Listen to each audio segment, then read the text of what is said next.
Hey everyone, welcome back to our channel. Today we're diving into a question that every marketer, business owner, or a developer might have asked at some point. How many landing pages do I need? If you want to optimize your conversions and boost your online presence, stay tuned and let's get started.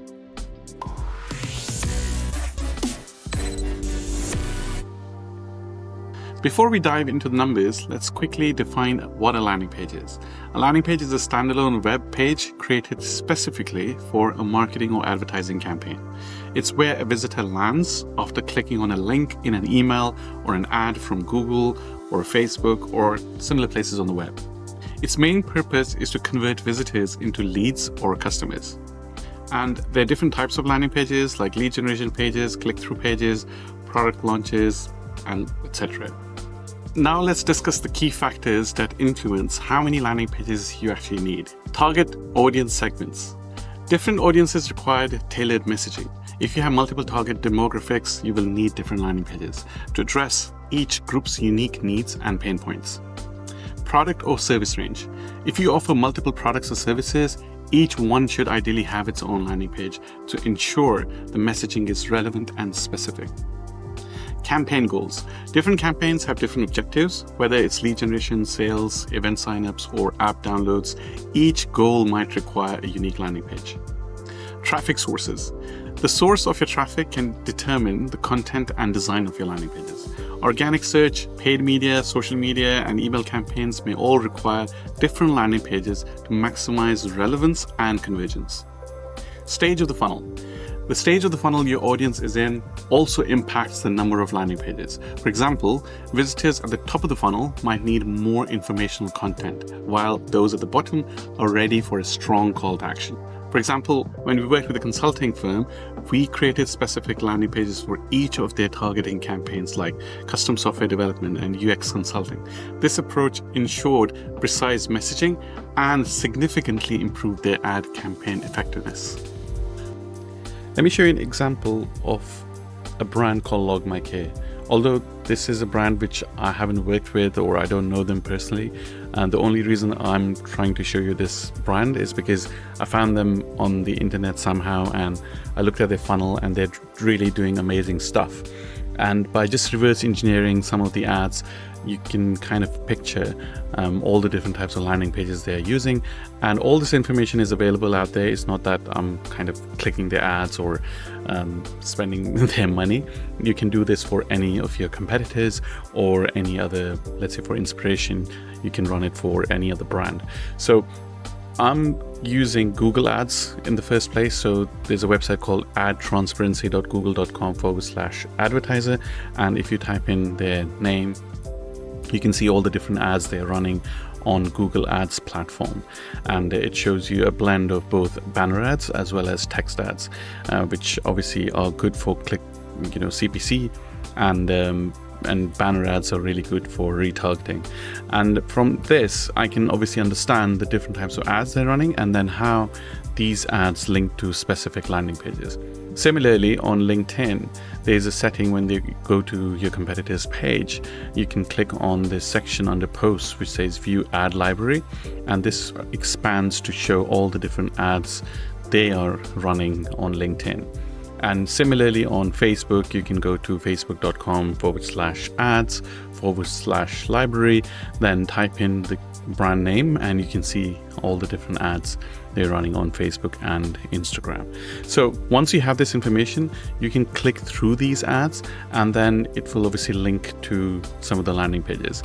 And just by clicking through some of the examples on LinkedIn and Facebook, I was able to find one of their landing pages, which is an interactive product tour page. So on this page, there's not much. All you can do is click through to some of the sections on their app on how they work. So it's basically, if you have, let's say, a particular feature which you want to introduce to your audience, you can create something like this. And finally, when that interactive product tour is over, you can show them a pop-up to say, book your demo. And similarly, I was able to find other pages. For example, here, there's a goal setting ebook. And if you see here, there's a lot of information, but then there's a book a demo call to action as well. So this ad was particularly shown on Meta on Facebook. And then I saw another another ad which linked to their homepage. So on this, as you can see, it's just linking to the homepage. There's not much happening here, so it's not a typical landing page. But then I saw there's another guide page where people can download some more information, and they have to enter their name, email, job title, and service type. So once they click that, they download the ebook. Similarly, there's other things they were running. For example, there's a type of care page, and here there's a book a demo. Although this almost looks like a service page, but as you can see, they're mixing and matching different landing pages depending on the different campaign, as well as the channel where the traffic is coming from. So you can do this obviously for your competitors and see exactly what they're doing to reverse engineer their funnel. While creating multiple landing pages, it's important to avoid some common mistakes. Targeting the right persona. Ensure each landing page is tailored to the specific persona it aims to target. However, over-segmenting without sufficient data can dilute effectiveness. Traffic considerations. Balance the number of landing pages with the traffic you can drive to them. Effective A/B testing requires enough visitors to provide meaningful data. Focused messaging. Avoid trying to do too much on a single page. Each landing page should have a clear, focused message. Check this example from Flare. So on this page, because it's further down in the funnel and people have already visited the top of the funnel pages, middle of the funnel, and bottom of the funnel pages. So in this case now, the only action we're trying to achieve from these visitors who've consumed all the different content and been part of that journey is to book a call with us or book a trial with us. And here, the only thing they can do is fill out the form, and the page is very short. In fact, that's the only thing they can do, and it's really short. And as you can imagine now, by adding more sections or adding new bits on this page, it will only distract them. So the whole idea is to keep it as concise as possible so that people don't confuse themselves, and also we don't want to overwhelm them. Looking ahead, advancements in AI are set to revolutionize landing pages. AI-driven personalization.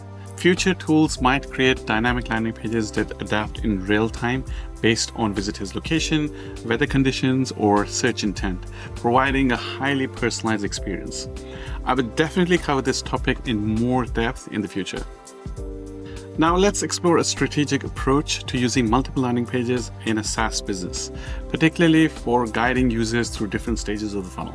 This could be applied to other verticals as well, but in this case, I'm going to stick to SaaS. Problem to solution page. When visitors arriving from Google Ads after searching for a problem, they are directed to a problem to solution landing page. This page offers a free trial option, but focuses on addressing their specific issue. Retargeting with LinkedIn. If visitors don't convert on the first page, retargeting ads on LinkedIn lead them to a new landing page that delves deeper into the features and benefits of the product. Here, the call to action is again, maybe sign up for a free trial, but the idea is to now show the benefits and features so that they can see how the product works in real life. For those visitors who still haven't converted, another set of retargeting ads invites them to a webinar. This landing page provides detailed information about the product, aiming to educate and engage the audience further, ultimately encouraging them to sign up. This multi-step approach ensures that visitors receive the right information at the right time, gradually moving them through the different stages of the funnel and increasing the chances of conversion. Let's look at an example from Flare. So Flare is a security tech SaaS, which enables other businesses to understand their exposure. And in their funnel, they have basically 3 pages, and those 3 pages talk to their audiences in a different way. So although you could think having one page and introducing the product, introducing all the benefits, features, and testimonials, case studies, and comparing your tool with others on just one long page. But as you can imagine, that could be quite overwhelming. So what Flare did was broke down this sequence into 3 bits. So the first page, top of the funnel page, talks primarily at the problem and the solution, what it's trying to achieve. And as you can see here, the word solution comes in because it's talking about the problem. And here we have a video which talks about the actual platform, and some testimonials and frequently asked questions. But then in the middle of the funnel, now the shift focuses. So it's not more about the problem solution, it's more about the product and what are the different benefits and what are the things involved in the product. So as you can see here, this is how it expresses exactly what things you need to do in order to set Flare up. So these are the different steps, and then it expands obviously with those other sections as well. And finally, the bottom of the funnel, which talks more about what will you achieve if you actually sign up for Flare. So those are the different benefits, and also what can you expect with Flare as well. So that's there. And finally, there's a comparison table between Flare and the different pricing options they have, and the different tiers. And as you can see here, this page is somewhat different to the top of the funnel page because it's trying to now sell Flare as a solution, as a final product. So you have to understand that you can break down your landing pages depending on the target audience and depending on their level of understanding of the product. This could be also applicable not just to SaaS businesses, but also like service-based businesses or even e-commerce. And we've seen like there's different types of pages which you can build for e-commerce as well. And there you have it. By considering your audience, products, campaign goals, traffic sources, and the stage of the funnel, you can determine the right number of landing pages to maximize your conversions. If you found this video helpful, please don't forget to give it a thumbs up, subscribe to my channel, and hit the bell icon for more tips on marketing and conversion rate optimization. Thank you for watching, and see you next time.